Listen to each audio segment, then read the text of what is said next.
L'estiu és per a gaudir, compartir noves experiències, fer amics i amigues i disfrutar en definitiva. I això és el que estan fent quasi 300 xiquets i xiquetes en l'escola d'estiu i en l'estiu esportiu. A l'oferta d'estiu de l'Ajuntament de Silla, de la Regidoria d'Infància i Joventut, el que pretenem és també educar en valors a través del temps lliure.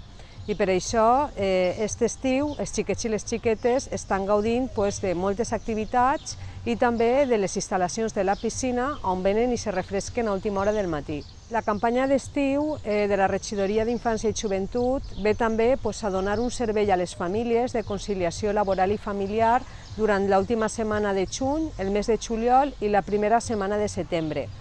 Varen tancar les aules de les escoles per obrir l'escola d'estiu esta setmana i la veritat és que està funcionant com teníem previst, ja que és el primer any que recuperem el servei, fins ara externalitzat i privatitzat, i estem oferint a la població un servei 100% públic.